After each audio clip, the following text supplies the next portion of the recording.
guys, we have an exchange student who will be attending our classes for the next few weeks. Lizzie, introduce yourself. Magandang umaga sa inyong lahat. Ako si Elizabeth De Jesus, pero pwede niyo akong tawaging Lizzie. Hey Lizzie, I'm Rex, at your service.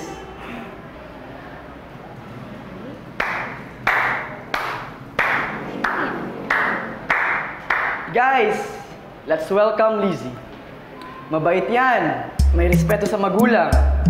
Don't let her catch you na sumasagot sa parents nyo. Baka latagyon kayo niyan. Oh, nakatayo ka na dyan. Daming upuan, no? Lizzie, Go ahead, sit down. dito ka sa tabi ko. Thank you. Alright, open your books on page 65. Who wants to discuss the first part? Anybody? Bro, pretty yung chicks na exchange student, no? Bakit? Type mo? Hindi ka uubra nun, pre. Mataray yun. Baka sa'yo lang. Pare, alam mo kasi wala ka kasing appeal sa mga girls. Eh. Puro zombie-zombie lang yung laman ng utak mo. At least, may topic na ako sa English essay natin. Eh, ikaw, meron ka ba? Nga pala, no? Hassle na nga yung essay writing na yun. Pare, alam mo naman, Grabe tinatamad ako nga dun sa siya mga eh. sulat-sulat na yun. Oo, Ang problema mo yun. sobra! Ay, nako! Kung alam ko lang, dito rin siya nag-aaral, sana nag-apply na lang sa iba. Sobrang yabang talaga eh. Sobra. Ah, sumayabang pala ako ngayon. At wala ring respeto sa privacy ng ibang tao na may kausap sa telepono. Grabe siya. Hello? Hi.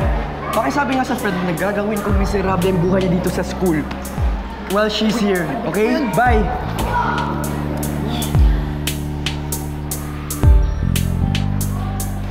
Ay, ito pala. Thank you. Pasensya mo na yun si Julian, ha? Masyado lang talaga maraming issues sa buhay.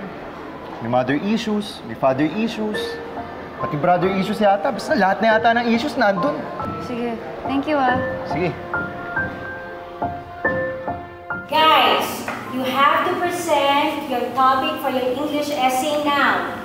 No duplication, please. Walang gaya-gaya. Who would like to go first? Ma'am, si Lizzie, gusto atang mauna. Gustong maging teacher's best. Julian, that's enough. Lizzie?